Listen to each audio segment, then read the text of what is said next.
getting our water ready. Bringing it up to 165. We've already added our water adjustments, gypsum, calcium chloride, Epsom salt, and lactic acid to make sure that our minerals and our pH is correct.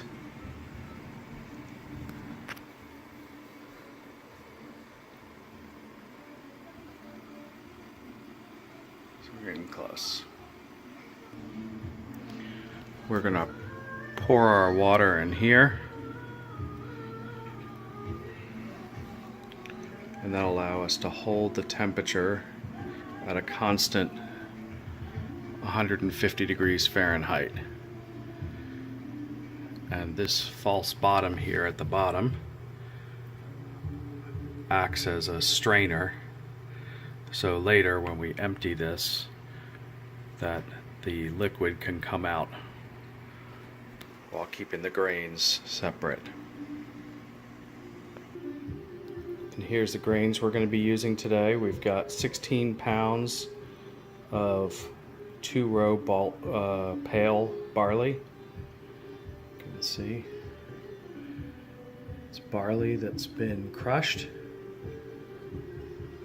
And then we also are going to use 1 pound of Munich malt, which will give it flavor and some coloring. This is going to be a double IPA, or an imperial IPA. So now we've got 7 gallons of 165 degree water. We're going to go ahead and start adding our barley, and we'll mix it up. Can't do this with one hand, so I'll pause.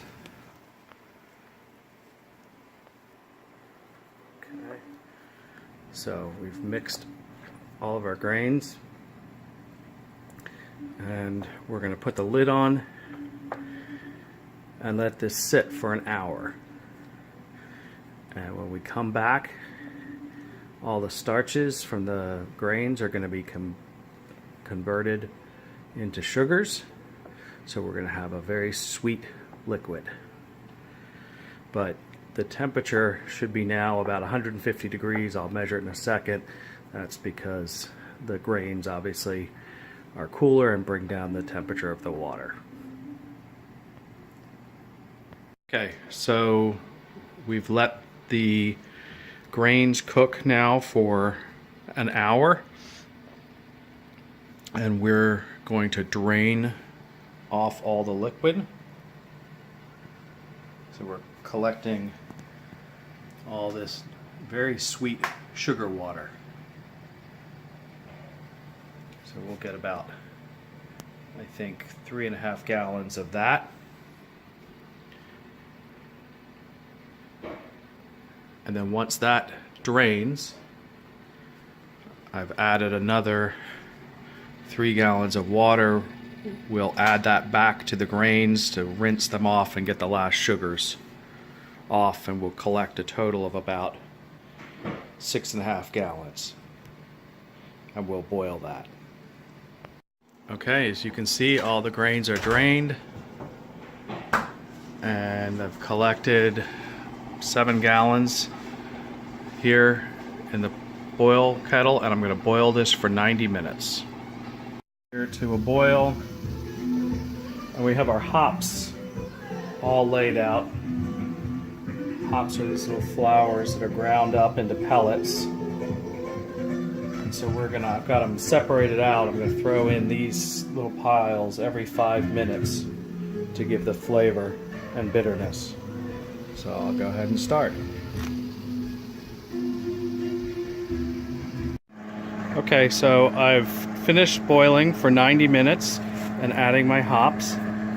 So now I'm cooling this down to a room temperature. So I've got the pot out here on the porch, and in here I have a chiller. It's a copper tube that's just running cold water through the inside and cooling it down. And want to cool it down quickly, I actually have a pump set up inside a cooler that I've filled with ice water. So the pump is sucking in water here, going through the hose, through the coil, and then coming back into the cooler. So I use less water this way. So I'm going to let this cool for probably 15 minutes it'll take to get it down to a temperature where I can add the yeast. Okay, so I've cooled it down to about 65 degrees and put it into this fermenting jug. And now I've got an oxygen tank set up here, and I'm going to oxygenate the beer. It's not quite beer yet because it's not fermented. This is just blowing bubbles into the beer and giving the yeast oxygen that it needs. Gotta be careful so I don't make a mess out the top. Don't have to add too much. I'm actually about done. Okay. So now I'm going to pour this yeast in to start the fermentation. Oh, this is going to be full.